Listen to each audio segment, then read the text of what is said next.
irmãos, a paz do Senhor Jesus, estamos aqui em mais um episódio do EBD em Síntese Podcast. Eu sou a professora Heloísa Medeiros, estamos aqui com o professor Caleb Diniz. Não vale esquecer, né? Então, vale lembrar que este é um projeto do nosso DENEC, que é o Departamento de Educação e Ensino Cristão da nossa IEADERN, que tem como diretor o pastor Reinaldo Odilo, ao qual nós agradecemos a oportunidade de mais uma vez estarmos aqui. Queridos professores de jovens ou jovens, você que está aqui assistindo essa aula, nós estaremos estudando a lição de número 12, que tem como título Perseverando na Salvação. Nós temos o texto principal, eu creio que você lê na sua classe, que está lá em Hebreus 10:38. Temos o resumo da lição e temos a nossa leitura bíblica em classe, que está em Hebreus, capítulo 10, dos versículos 26 ao 39. Nós estaremos estudando hoje sobre perseverança para alcançar a promessa, a possibilidade da apostasia e perseverança versus apostasia. Então, nesta lição, meu amado irmão, minha amada irmã, nós estaremos vendo, né, o valor da perseverança, o perigo da apostasia e como viver de forma fiel ao Senhor até o fim, certo? Então, nesta introdução, você já vai introduzindo para seus alunos que começar na fé é importante, é super importante, mas terminar é essencial, né? Porque há uma pergunta que você também pode fazer para a sua classe de jovens. Que pergunta é essa? Se as provações aumentarem amanhã, por exemplo, a sua fé, ela permanece ou a sua fé vacila, né? Nós temos que entender que a vida cristã não consiste apenas em um início entusiasmado, né? Que a gente vai lá na frente, levanta a nossa mão, chora, de fato quer uma transformação de vida, quer uma mudança de vida, está entusiasmado, mas a vida cristã, ela não consiste apenas, certo? Nesse entusiasmo, mas exige o quê? Perseverança até o fim. Por quê, irmã Heloísa? Porque a Escritura reconhece a realidade do risco da apostasia, certo? E adverte solenemente a todos nós, dizendo o quê? Se ele recuar, é Deus dizendo, se ele recuar, se eu e você recuarmos, Deus está dizendo, a alma dele não tem prazer em nós, certo? Então, está lá em Hebreus, capítulo 10, versículo 38, certo? Então, a gente entende o quê? Que a perseverança, nós vamos entender nesse estudo, que a perseverança, ela é apresentada como evidência de uma fé genuína, certo? A gente vê isso aí lá em Colossenses, capítulo 1, versículo 23, certo? Ela é sustentada não apenas pelo esforço humano, tá? Nós perseveramos, mas essa perseverança, ela não é sustentada apenas pelo nosso esforço humano, certo? Mas pela graça de quem? De Cristo, que nos fortalece. Você vai poder ver isso aí em Filipenses, capítulo 1, versículo 6, e Judas, versículo 29. Então, Jesus ensinou que aquele que perseverar até o fim será o quê? Será salvo, né? Está lá em Mateus 24:13. E exortou a todos nós, exortou aos seus discípulos a permanecerem nele, como o ramo da videira. É o que a gente aprende na palavra, nas escrituras. Então, o que é que a gente entende nessa introdução? Que muitos começam com entusiasmo, mas poucos permanecem com constância, certo?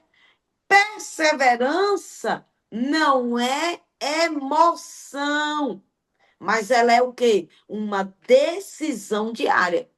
Pergunta para a classe de jovens: o que tem sustentado minha fé ultimamente é um sentimento ou é a convicção?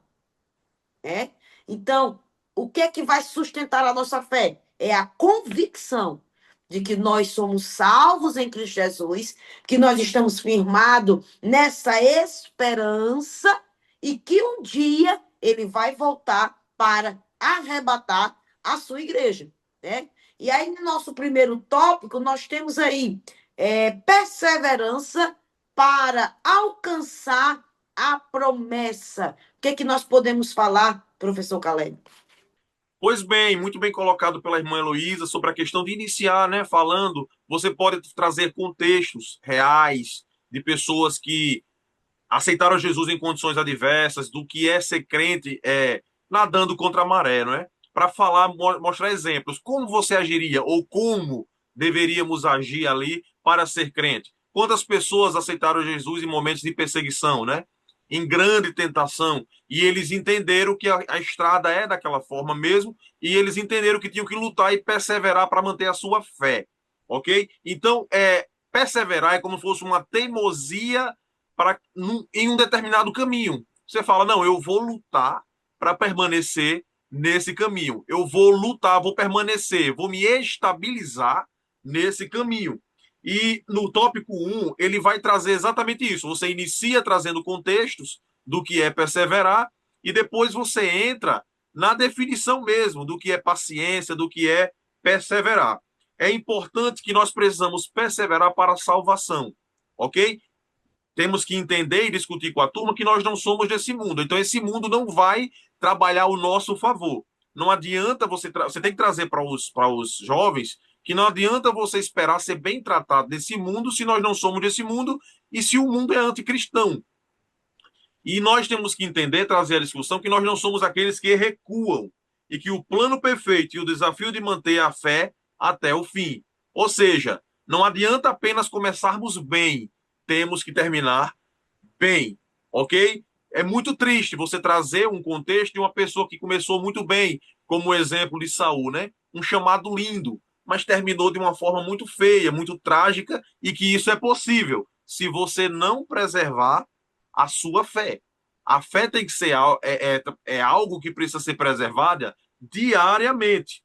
É interessante entender também que ser cristão é mais que começar bem, é continuar com firmeza.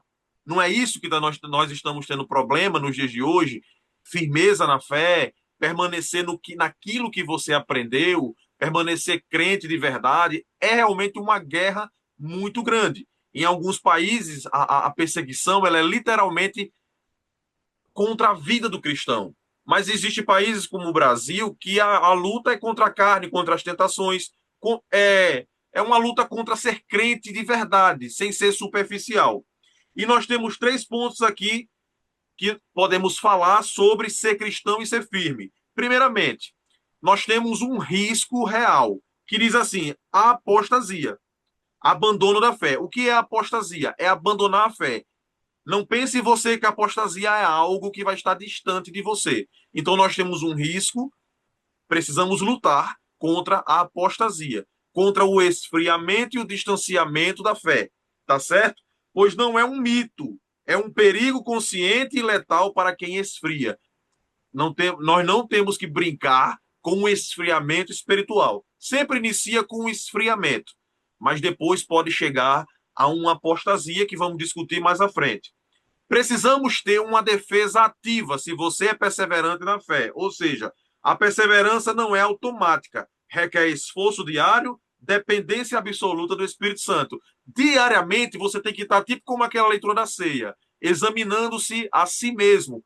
constantemente aparando as arestas. Senão, você não permanece de pé. Então, o nosso preço de permanecer no caminho com o Senhor é vigilância constante. E nós temos uma promessa. Se nós perseveramos, perseveramos para quê? Para alcançar algo. E esse algo é uma promessa futura, obviamente, uma promessa de regeneração total, uma promessa de salvação total. Então lembre-se disso. Nós temos uma promessa, mas para alcançarmos esse prêmio, nós precisamos perseverar, ok? E perseverar, paciência, elas às vezes têm o mesmo radical da palavra original, que é hipomoné, que em alguns lugares é traduzido como paciência e em outros como perseverança. Ele traz três discussões aqui, que é qual? A postura. Primeiramente, qual é a postura de uma pessoa que persevera? Constância imóvel, uma teimosia em ser fiel. Constância. Ou coisa linda é constância na vida cristã. Uma pessoa que é inabalável. Passa sol, passa céu, passa terra e ele não muda. Ou seja, mais do que resiliência passiva, é ativo. Nós não somos aqueles crentes passivos que esperamos Deus nos arrastar. Não, é uma decisão ativa. Lembra que a fé que gera obras? Você tem a atitude de ler a Bíblia, de orar, de jejuar, de lutar contra o mal, é ativo. Se não for assim, não funciona essa questão de perseverança. Essa questão de perseverança também dá um sentido de estabilidade. Estabilidade é aquela coisa perene, não muda, você permanece. Aquele crente que faz raiva ao inferno mesmo, porque não muda, não sai da sua posição. Ação, lealdade obstinada. O que é uma pessoa obstinada? É uma pessoa teimosa, uma pessoa difícil de se curvar. Mas nesse caso, é difícil de se curvar ao mal. Então nós somos uma pessoa obstinada, nós continuamos crendo, servindo, obedecendo e testemunhando, mesmo quando a fé se torna socialmente impopular. É muito triste quando você é uma pessoa obstinada para o bem, um crente teimoso que não faz nada, que não obedece ninguém. Agora, quando você é obstinado para o mal, aí você faz raiva para o inferno, faz raiva para o mal, é aquele crente perseguido por ser fiel. Para concluir essa fala, o alvo, que é o quê? Alcançar a promessa que nós falamos. O foco não está na dor presente, mas em manter os olhos fixos naquilo que é eterno. Ou seja, por isso que as pessoas, elas cantam sofrendo. Paulo e Silas cantaram na prisão, são perseguidos, perdem parentes, não negam Jesus, porque o foco não está ali. Nós seríamos os mais miseráveis dos homens se a nossa alegria dependesse do que está aqui. Mas nós temos um alvo, que é uma promessa no céu com Cristo. Por isso que vale a pena perseverar e ser teimoso mesmo, obstinado a permanecer nessa fé. É verdade. Perseverar é manter, né, os olhos fixos naquilo que é eterno. Então, a perseverança bíblica não é uma perseverança que a gente fixa os nossos olhos no que é natural, no que é palpável. Até porque ah, o crente, ele vive por fé e não pelo que vê, não pelo que é visto, não que é palpável. A fé é o firme fundamento das coisas que não se vê e a certeza das coisas que se esperam. Então, eu não estou vendo, mas eu estou esperando, né? Então, é uma fé perseverante, né? Geralmente, aquele que tem fé, claro, precisa ser perseverante, né? Então, nós temos que entender que Deus deseja de nós não uma esperança cega, certo? Mas firmada em quê? Na sua natureza imutável e na sua fidelidade de sua palavra. Então, a nossa esperança tem que estar firmada na imutabilidade. Deus não muda e na fidelidade da sua palavra. Vai passar céu, vai passar terra. Mas nenhuma palavra de que Deus deixou, né, irá passar. Então, nós temos que manter os nossos olhos em Cristo e no que está por vir, e não nas circunstâncias momentâneas. Porque quando a gente olha para as circunstâncias momentâneas, elas geralmente nos desanimam. Então, Cristo não quer uma fé que desanima, porque está vendo que não tem saída, porque está vendo que não tem jeito, porque está vendo que não tem solução, porque o que você vê dentro de casa é desanimador. Por isso que Jesus está, por isso que a Bíblia nos ensina, é levar os nossos olhos para o alto, nem para a esquerda, nem para a direita, mas manter os nossos olhos no que é eterno, no autor e consumador da nossa fé, naquele que é o alfa, naquele que é o ômega, o princípio e o fim. Por quê? Porque quem só olha para o presente que está vivendo, desiste, meu filho.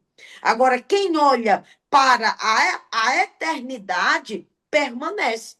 Então, na caminhada cristã, perseverar não significa apenas suportar adversidades, certo?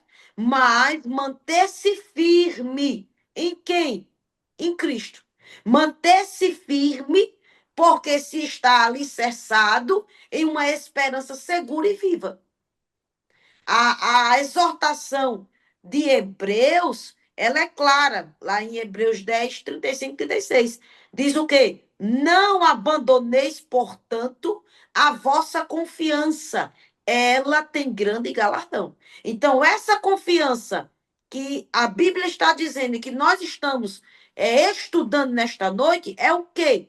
É uma confiança que sustentou os primeiros cristãos, os nossos primeiros irmãos na fé, que mesmo enfrentando prisões, chicotada, perseguições severas em Coliseu, né, de leões, mas eles permaneceram inabaláveis, conscientes de que possuíam nos céus uma possessão melhor e permanente. Certo? Está lá em Hebreus 10, 34, como eu falei aqui. Então, essa esperança que eu tenho falado aqui não é fruto de uma ilusão ou de uma ingenuidade, mas está firmemente ancorada em que, irmã Heloísa? Na fidelidade imutável de Deus. Onde é que a gente pode ver isso, professor de jovem? Hebreus 6, versículo 18, 19. Números, capítulo 23, versículo 19. Que essa esperança não se fundamenta em circunstâncias favoráveis, certo? Mas no caráter daquele que prometeu e de que é fiel para cumprir exatamente como ele tem falado. Então, Paulo expressa, né? O apóstolo Paulo expressa esta convicção ao afirmar que a nossa leve e momentânea tribulação produz para nós o quê? Um peso eterno de glória, né?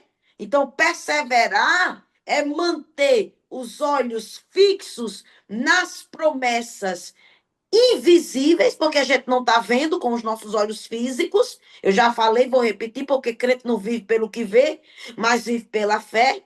Né? O justo não vive pelo que vê, mas vive pela fé. Então, os nossos olhos estão fixos em promessas invisíveis, mas promessas reais, certo? Promessas reais. Certos de quê? De que não caminhamos sozinhos, porque o Senhor está conosco todos os dias. Mateus 28, 20. Todo mundo conhece isso aqui, né?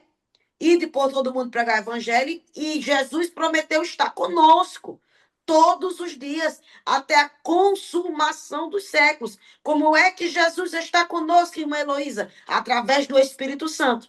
Ele disse, eu vou para o Pai, mas não se preocupe não, que eu não vou deixar vocês órfãos, não. Eu vou enviar outro consolador, né? Semelhante a mim. Ele vai fazer o quê? Vai guiar vocês, vai consolar vocês, vai fortalecer vocês, vai trazer a graça de Deus para vocês, certo? Então, através do Espírito Santo, em nós não caminhamos sozinhos, porque o Senhor está conosco e nos fortalece, meu irmão, nos fortalece, minha irmã, em meio às lutas. A gente vê isso em Isaías 41:10, né? Não vou ler, mas os irmãos anotem para vocês repassarem. Filipenses 4:13, certo? Então a gente aprende aqui de cara o quê? Que esperança gera estabilidade emocional. Esperança gera equilíbrio emocional. Convicção bíblica gera o quê, irmã Heloísa? Gera resistência. Você fica resiliente, certo? Não é qualquer coisa que vai fazer você deixar Jesus. Porque você tem uma convicção. A tua perseverança não é uma emoção. Pode até ter começado na emoção, mas não permanece com a emoção. Tem que ter convicção. Então, esta convicção bíblica, ela gera o quê? Resistência espiritual. Vai resistir à porta fechada, vai resistir à doença, certo? Vai resistir à rebeldia. Nada vai tirar você da presença do Senhor. É isso que nós estamos estudando nesta noite, certo? E o nosso foco em Cristo, o foco, né, no que é eterno, ele reduz, meu filho, o quê? O peso das lutas. Você já parou para prestar atenção nisso? Que quando os nossos olhos estão em Cristo, firmados em Cristo, o teu olho não está no defeito do teu irmão, o teu olho não está no defeito do pastor, o teu olho não está na dificuldade de caráter que alguém da sua família tem. Se o seu olho está em Cristo, você vai reduzir consideravelmente o peso das tuas lutas. Porque você vai entender que salvação é individual e que você precisa perseverar nesta salvação. Então, é isso que nós estamos estudando nesse primeiro tópico, né?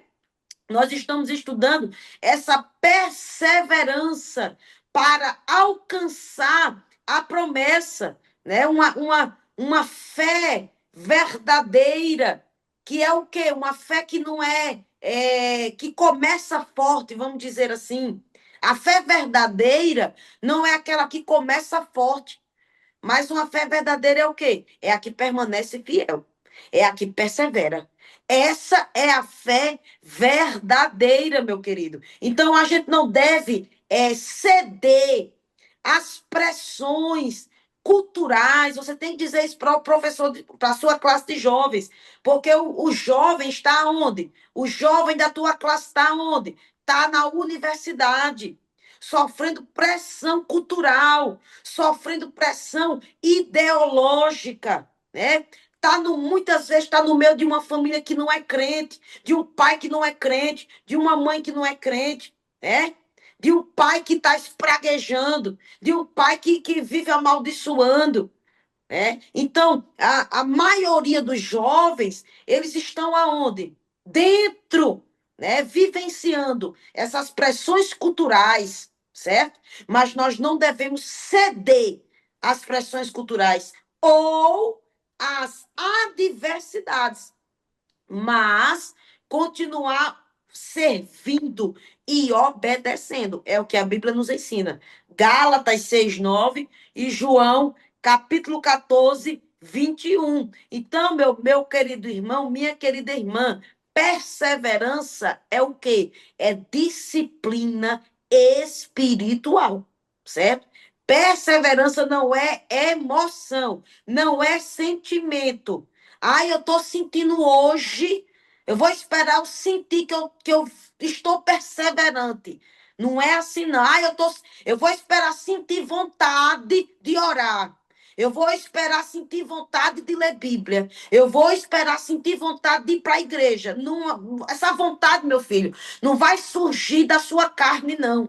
Porque a carne tende para as coisas que são da carne. E o espírito para as coisas que são do espírito. Então, perseverança é disciplina espiritual. O que é disciplina? Eu vou fazer porque tem que ser feito. certo? Mesmo sem vontade, tá? Eu vou fazer porque tem que ser feito. É uma disciplina espiritual. E se você tem uma disciplina espiritual de perseverar, é o que nós vamos estudar já já. Você não vai correr risco de apostatar, né? Na fé. Exatamente, é um bom exercício, né, irmãos? Se fosse tudo só emoção, né? Não sei. Você pode até trazer. Eu gosto muito de trazer também na sala de aula para uma vida real. Faça um exercício, irmão.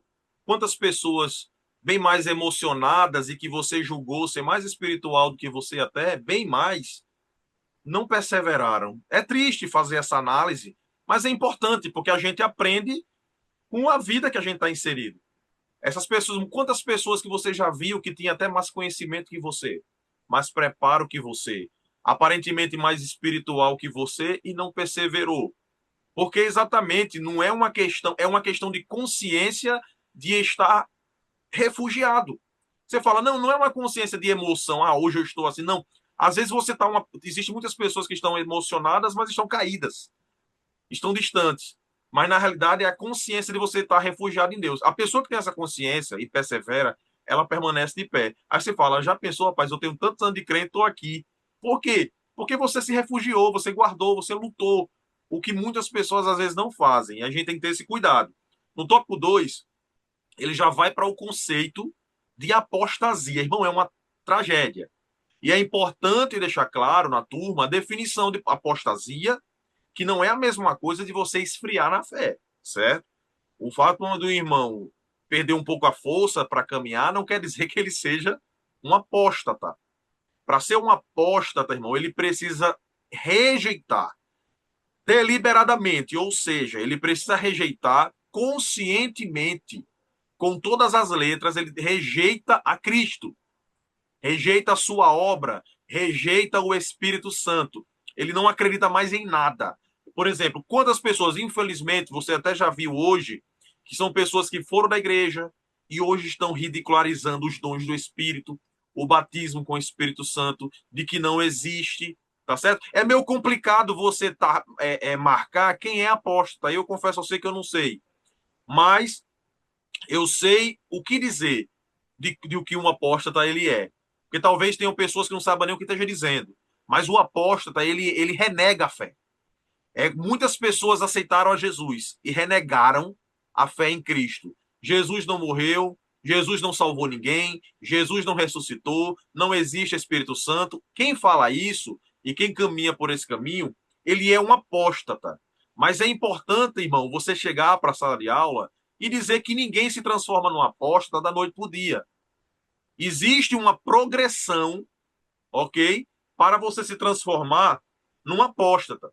Então, existe o quê? Você precisa discutir de novo, e é uma discussão atual, e pode trazer para a lição, a questão da pessoa que negligencia em ir para a igreja, irmão.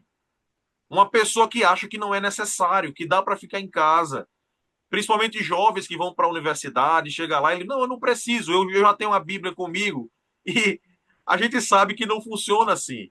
A gente sabe que o convívio social modifica muito, ele molda muito a nossa forma de ser. Então, muitas vezes, principalmente adolescentes, jovens que nós ensinamos, muitas vezes eles estão inseridos em grupos. Perceba que a forma de falar ele muda, a forma de agir ele muda, o linguajar. Imagina só, tem adultos estudados que ele, só porque mudou de ciclo de amizade, ele corrói o que ele acreditou. Eu estava vendo agora nas redes sociais uma jornalista que saiu daqui do Nordeste. Ela saiu daqui do Nordeste, ela era uma jornalista bem firme em princípios conservadores. Ela foi promovida, foi para o São Paulo. Hoje essa mulher defende pautas totalmente progressistas, abortistas, defende o movimento trans, ou seja, não é um adolescente. Foi uma pessoa que só porque mudou de um ciclo para o outro, ela mudou completamente o seu caráter. Então, nós, como seres humanos, se nós não estivermos vigilantes, nós não somos super-homens. A gente pode ser, sim, convencidos a abandonar os nossos princípios. Então, precisa discutir isso em sala de aula. Você precisa estar no meio dos santos, precisa estar no meio da igreja, revisando os seus princípios. E qual é o perigo mortal? O perigo mortal do apóstata inicia com o perigo mortal do isolamento. Não se isole. Igreja não é você. Igreja é um povo. Você está inserido na igreja. Então a gente tem que entender o seguinte: consideremos-nos uns aos outros. Isso aqui está em Hebreus 10, 24 ao 25. Para nos estimularmos ao amor, não deixemos de congregar-nos.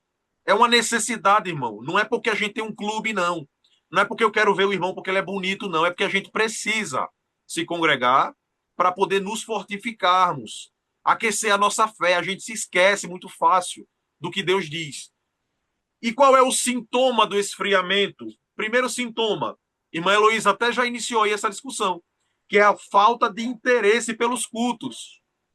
Ah, não, vai ser aquele culto. Você fala, não, o culto é chato. Às vezes é você que está esfriando. Não é o problema, não é o culto. Então você tenha isso como diagnóstico. Eu estou abrindo uma porta para um esfriamento espiritual. Então é esse culto que eu vou. Ah, estou cansado, estou quebrado. Vai, irmão, faça um exercício. É uma guerra. Lembra da obstinação em permanecer no caminho? A gente tem que ser assim. É um sinal precoce e grave do declínio espiritual. Se você está começando a ter desinteresse em vir para EBD, em orar, em ler a Bíblia, em vir para o culto, você está esfriando espiritualmente. Outro ponto: jornada em bando. O cristianismo nunca foi projetado para ser solitário. O judaísmo também não, irmão. Você nunca viu Deus falando para indivíduo só. Ele fala para o indivíduo, mas fala para um povo. Ele sempre teve um projeto de povo. E a gente estudou isso aqui nessa lição quando estávamos falando sobre predestinação. Então, Deus sempre olhou o coletivo. Precisamos, necessitamos. E a regra do fogo, irmão. Lembra aquela regrinha do fogo, né? Não vai se apagar, precisamos a brasa precisa estar próxima às outras para estar acesa. Essa regra funciona. Para que a gente esteja bem e de pé, com o nosso espírito aquecido, a gente precisa estar no meio, não de qualquer pessoa, mas de pessoas cheias do Espírito Santo. Quantas vezes você vai na casa do irmão ou se reúne, encontra um irmão que é crente de verdade e começa uma conversa espiritual e você começa a se alegrar no espírito? Não é bom? É uma necessidade.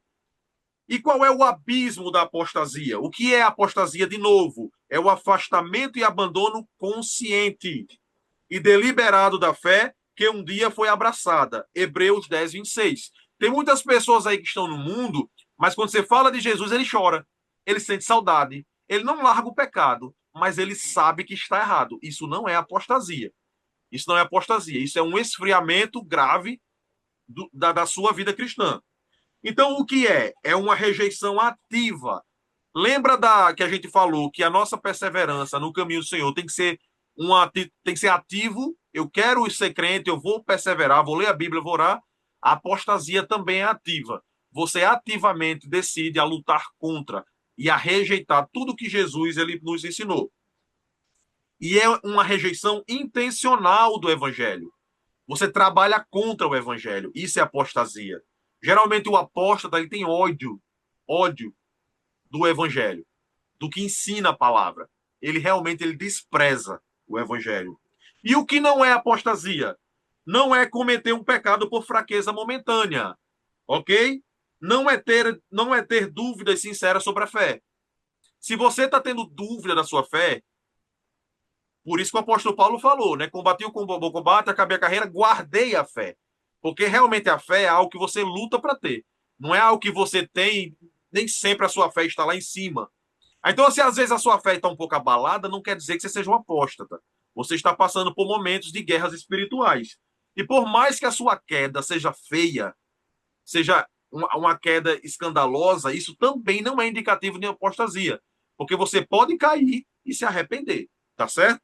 E existe uma anatomia do esfriamento. Você pode até copiar na sala de aula, passo a passo, de como a apostasia comete. Primeiramente, a gente já iniciou falando sobre a evolução aqui da apostasia. Primeiramente, inicia por uma negligência. Uma negligência. Você começa a negligenciar os seus compromissos de crente. Como a gente falou, você falta o culto, você não se interessa em ler a Bíblia, não ora. Começa a falhar, tá certo? Oração e leitura bíblica tornam-se raras. O culto vira opcional e desinteressante. Isso não é negociável. Você precisa ir para a igreja. Então, primeiro passo que um apóstata deu antes de se tornar um apóstata. Segundo passo que ele caminhou para a apostasia. Esconder a fé na escola, na universidade ou trabalho, por vergonha ou desejo de aceitação. Ou seja, eu quero fazer parte do clube. Como eu vejo isso? Ainda não é apóstata, mas como eu vejo pessoas que até a forma de cumprimentar como crente, ele muda, porque ele tem vergonha de dizer que é crente no meio de uma universidade, no meio da escola. Segundo passo, você está caminhando para uma apostasia. Não brinque com isso. Terceiro passo, concessão. Ou seja, renunciar a valores cristãos básicos para se adequar aos apelos do mundo e aos desejos da carne. O linguajar muda, você começa a abrir é, concessões para palavrões, palavras profanas, você começa a ir para meios que não é conveniente para você. Talvez você comece a abrir concessões para uma bebida alcoólica. Ou isso não acontece? Eu já vi vários exemplos desses. Você está caminhando para uma apostasia, se você estiver assim. E, por fim, a rejeição, o abandono total, frio e voluntário do evangelho. Eu já vi, gente, exemplos como esse, de pessoas que foram caminhando assim, até chegar ao exemplo de questionar a palavra de Deus. Ou você nunca ouviu a palavra dizendo assim: a Bíblia não é a palavra de Deus, ela contém a palavra de Deus. Isso é uma frase de alguém que já foi sendo enfraquecido pelo Evangelho e já não olha mais a Bíblia como um livro sagrado construído por Deus para falar ao seu povo. Ele já olha a Bíblia como um livro comum, que foi escrito, que por acaso tem algumas palavras sábias e divinas. E não é assim. Isso já foi um caminho construído de uma pessoa apóstata. E Hebreus 10, 31, para finalizar essa fala, diz assim: horrenda coisa é cair nas mãos do Deus vivo. A pessoa perde logo o temor.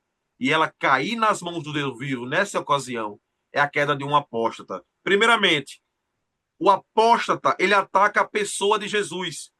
Ele pisa o Filho de Deus, ok? Ele rejeita Jesus, não o Jesus histórico, ele rejeita o Jesus Messias, o Jesus que morreu para nos salvar. A obra redentora da cruz, ele não trata a cruz, ele vê Jesus como um simples revolucionário. Ele não vê Jesus como alguém que veio para salvar. Ele despreza a obra da salvação, que Jesus precisou morrer para salvar os outros. Como é que isso acontece na universidade? É simples. É só igualar Jesus a Maomé, igualar Jesus a Buda. Ele chega na universidade, todo mundo cria um panteão e Jesus é só mais um. E tem crente que aceita isso. E Jesus não é mais um, ele é o único Deus. E a gente não pode aceitar. E o Espírito Santo, ataque ao Espírito Santo, fazer agravo ao Espírito da graça. Insultar intencionalmente aquele que é a própria fonte de graça divina, o que constitui um pecado gravíssimo. Esses são os sinais, irmãos, de um apóstata que você pode trabalhar na sala de aula. E é bom trazer exemplos também, para que a gente fique temeroso, com temor, o quão sério é a gente negligenciar a nossa vida cristã. É exatamente isso, né? E a gravidade, irmãos, tem que trazer a gravidade, né, dessa apostasia para a classe de jovens, para eles entenderem de fato qual é o caminho, né, da apostasia, para entender a gravidade de uma apostasia, certo? Porque quando uma pessoa afasta, né, da fé deliberadamente, como já foi falado aqui, certo? É consciente, ela não está apenas rejeitando a fé, mas ela está rejeitando o próprio Deus, né, que se revelou. Por isso que o Novo Testamento nos adverte tanto a vigiarmos contra a frieza espiritual e o engano do pecado. Nós vemos isso aí logo quando a gente inicia a carta aos Hebreus, né, no capítulo 3, versículos 12 e 13, falando sobre isto aí.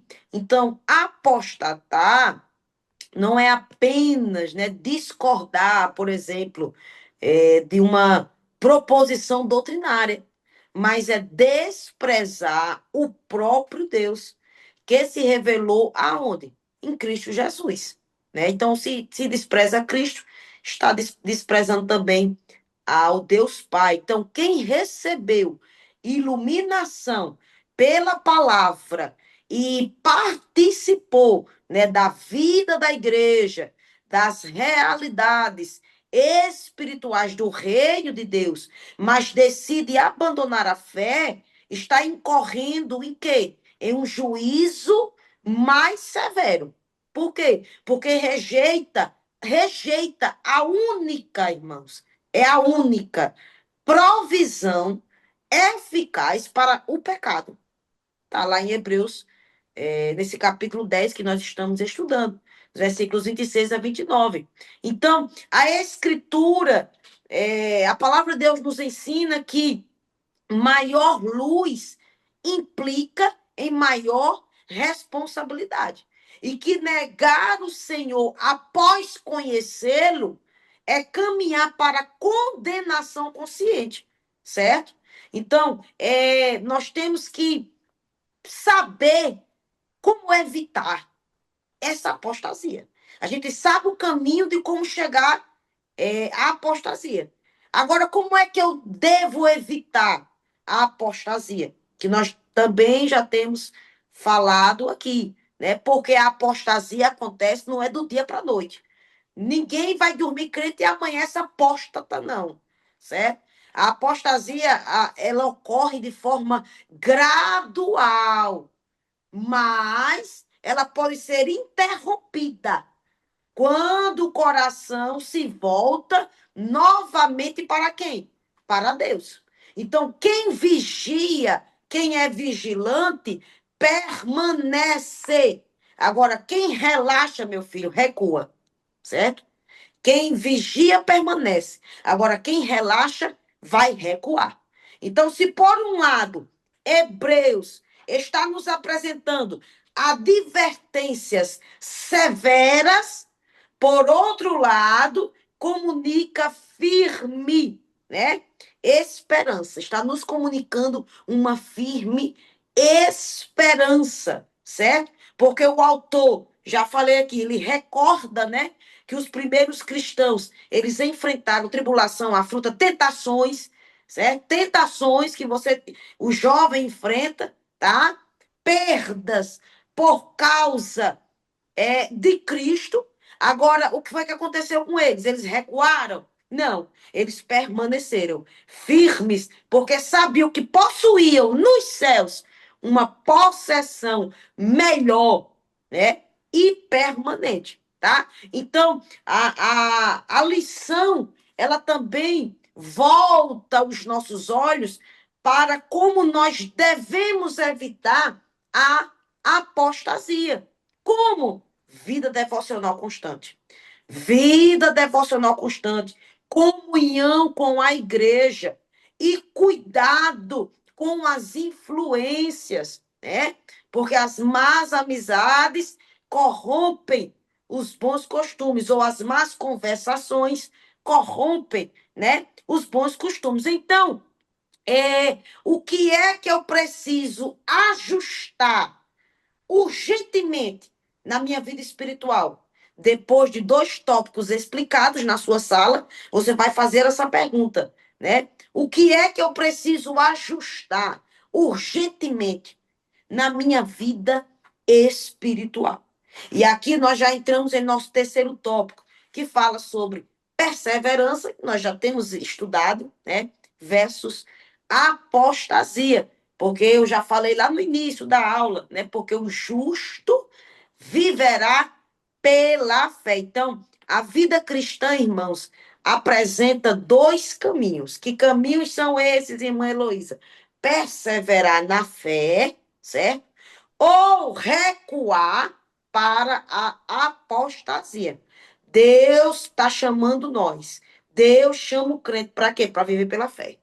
Tomando decisões baseadas em quê? Na palavra. E não nas pressões do mundo, né? Porque Deus honra, meu filho. Deus honra os que permanecem fiéis, né? Então, essas promessas que estão na palavra não é para crente meia boca, não, tá? Essas promessas, por exemplo, né? Eu nunca vi um justo mendigar o pão. O próprio versículo está dizendo, é um justo. Não é um crente meia boca. Não é um crente meia tigela, que um dia está na igreja, outro dia está na mesa do bar. Um dia está na igreja, outro dia está lá na rede social, né? Paquerando e está com conversas impuras, conversas imundas. Isso não é justo. Então só vai viver as promessas, todas essas promessas lindas que a palavra de Deus nos deixou se for justo, meu filho. Porque Deus vai honrar, Deus honra quem permanece fiel. Agora, a fé não é apenas um ponto de partida. É isso que nós estamos estudando hoje. Fé é o caminho diário, é diariamente uma progressão, não é regredir. Porque se regredir, está recuando, tá? É progredir nessa santificação. Até porque a santificação, que nós também já estudamos, né? Ela é progressiva. Muito bem. Existe, né, uma receita, existe pelo menos uma forma como permanecer firme nesse caminho, como preservarmos. Primeiramente, você pode fazer a comparação entre o justo, né, que a Bíblia fala, até no tópico 3 fala que o justo, ele viverá pela fé, né? Sem fé não dá, irmão, não adianta, porque sem fé vai ser você e sua carne contra o mal e aí não dá, tá certo? Então, primeiramente, você tem que entender que é um caminho de fé, um caminho dado pela graça. Então, primeiramente, o justo viverá para fé, pela fé. E temos que entender que o único fato de você recuar é uma atitude de apóstata, porque o Deus não terá prazer, não tem prazer em quem recua. Então, quando você aceitou Jesus, recuar não é uma opção, tá certo? Quando você recua, você está dizendo, eu não sou de Cristo. Então nós ou seguimos, ou andamos para frente para o alvo, ou andamos para o alvo. Se você anda para trás, você está caminhando no caminho de um apóstata. Então nós não temos essa opção de recuar. Você pode tropeçar para frente, cair de joelho para frente, andar devagar, mas cai para frente. Agora recuar nunca, tá certo? Se você anda devagar, mas você está andando para frente, você ainda está no caminho. E aqui diz assim: o justo viverá da fé. Quais são as características do justo? Ele toma decisões baseadas na palavra, como a irmã Luísa falou. Ele não. Ah, não interessa o que eu desejo. O que interessa é o que a palavra diz ao meu respeito. Se não é assim, a gente tem que lutar para ser assim. Permanece firme o justo. Firme, íntegro e integrado. Tá certo? O justo justificado, aquela pessoa que realmente teve um encontro com Jesus. Ele permanece firme. Não negocia a fé por conveniência. É até feio, né, irmão? Pessoas que são. Tem muita gente que é assim, que ela age por conveniência. Isso é muito do ser humano. Até o apóstolo Pedro caiu nessa besteira, né? Que ele foi repreendido por Paulo. Não chega a ser, não é um nível de negar a fé, mas está mostrando para você como é a personalidade humana, como às vezes a gente fraqueja na nossa postura por causa de alguém que está do nosso lado. Não. Nós temos que ser firmes naquilo que a gente acredita. Seja, pode ser na frente do seu patrão. Você tem que ser firme. Eu sou um crente. Alcança o grande galardão prometido. O justo, ele vai alcançar o galardão prometido. Esse é o alvo e é o final do justo. E o que recua? Primeiramente, ele cede aos impulsos. A maioria a maioria e a cultura. É uma pessoa que não controla os seus impulsos, ele cede a maioria à opinião dos outros e à sua cultura. A cultura mundana, ela sufoca a fé de quem recua, certo? Ele faz concessões fáceis aos desejos da carne. Ele é uma pessoa muito fácil para defender o que está lá fora. Ele envergonha-se e esconde suas crenças, tá certo? Se lembre que a gente não foi chamado simplesmente para ser fiel, a gente foi chamado para testemunhar, abrir a boca e falar do evangelho, para alcançar pessoas. Na oportunidade certa, a gente não deve recuar também de pregar. Então, o crente é assim, o crente não esconde, tá certo? Horrenda expectação de juízo, ou seja, para o que recua, o que sobra para ele é o juízo final, coisa que nós não teremos, porque nós já somos salvos. E qual é a dinâmica da preservação? Você fala, meu Deus, como eu vou me preservar? Como manter-se de pé sem cair no descuido ou no cansaço, né? Porque eu sei, irmão, o cansaço da nossa fé às vezes chega, tá certo? É normal, você pode chegar nessa fase, mas você tem que entender a sua condição de cansaço. Meu Deus, tá tão assim, uma coisa meio maçante ser crente hoje. Pronto, aí é aí que você vai aumentar o combustível, né? Botar mais carvão ali para queimar, para aquecer essa fé cansada, tá certo? Essa vida espiritual cansada, porque você já sabe que se você está cansado, você está em perigo. Então, bora botar para movimentar para que a gente não durma, né? E aqui diz assim: primeiramente, tem a graça de Deus funcionando e tem a nossa responsabilidade, né? A gente já vem discutindo isso antes. A graça de Deus, o Espírito Santo é nosso guia, ele nunca vai deixar de nos guiar. Então você não está só. Não é você sozinho se virando, não. Deus não trabalha assim. Ele não nos deixa. Ele é quem começou a boa obra e é fiel para completá-la. O plano não é seu. O plano é de Deus. O caminho é dele. Então ele está interessado em te manter de pé. Lembre sempre disso. E as referências aqui é João 16:13 e Filipenses 1:6. E existe o risco do desequilíbrio, ou seja, focar só aqui gera descuido e preguiça espiritual. Já ouviu falar nisso?